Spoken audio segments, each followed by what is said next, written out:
マタイによる福音書第5章。山上の説教を始める。イエスはこの群衆を見て山に登られた。腰を下ろされると弟子たちが近くに寄ってきた。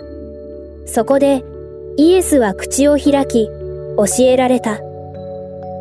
幸い、心の貧しい人々は幸いである。天の国はその人たちのものである。悲しむ人々は幸いである。その人たちは慰められる。柔和な人々は幸いである。その人たちは地を受け継ぐ。義に植え乾く人々は幸いである。その人たちは満たされる。憐れみ深い人々は幸いである。その人たちは憐れみを受ける。心の清い人々は幸いである。その人たちは神を見る。平和を実現する人々は幸いである。その人たちは神の子と呼ばれる。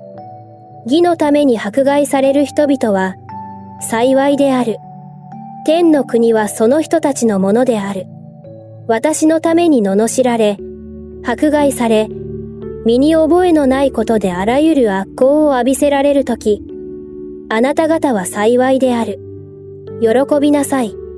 大いに喜びなさい。天には大きな報いがある。あなたが頼り前の預言者たちも同じように迫害されたのである。地の塩、世の光。あなた方は地の塩である。だが、塩に塩気がなくなれば、その塩は何によって塩味がつけられよう。もはや、何の役にも立たず、外に投げ捨てられ、人々に踏みつけられるだけである。あなた方は世の光である。山の上にある町は、隠れることができない。また、灯火を灯して、マスの下に置く者はいない。燭台の上に置く。そうすれば、家の中のものすべてを照らすのである。そのように、あなた方の光を人々の前に輝かしなさい。人々があなた方の立派な行いを見て、あなた方の天の父を崇めるようになるためである。律法について、私が来たのは律法や預言者を廃止するためだ、と思ってはならない。廃止するためではなく、完成するためである。はっきり言っておく。すべてのことが実現し、天地が消え失せるまで、律法の文字から一点一画も消え去ることはない。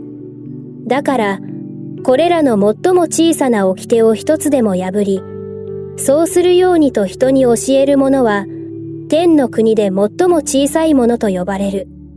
しかし、それを守り、そうするように教える者は、天の国で大いなるものと呼ばれる。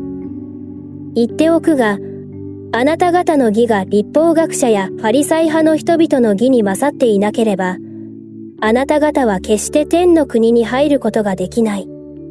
腹を立ててはならない。あなた方も聞いている通り、昔の人は、殺すな。人を殺した者は裁きを受ける。と命じられている。しかし、私は言っておく。兄弟に腹を立てる者は誰でも裁きを受ける。兄弟に、バカという者は、最高法院に引き渡され、愚か者という者は、火の地獄に投げ込まれる。だから、あなたが祭壇に供え物を捧げようとし、兄弟が自分に反感を持っているのをそこで思い出したなら、その供え物を祭壇の前に置き、まず行って兄弟と仲直りをし、それから帰ってきて、供え物を捧げなさい。あなたを訴える人と一緒に道を行く場合、途中で早く和解しなさい。さもないとその人はあなたを裁判官に引き渡し、裁判官は下役に引き渡し、あなたは牢に投げ込まれるに違いない。はっきり言っておく。最後の1クアドランスを返すまで、決してそこから出ることはできない。姦淫してはならない。あなた方も聞いている通り、姦淫するな、と命じられている。しかし、私は言っておく。みだらな思いで他人の妻を見る者は誰でも、すでに心の中でその女を犯したのである。もし、右の目があなたをつまずかせるなら、えぐり出して捨ててしまいなさい。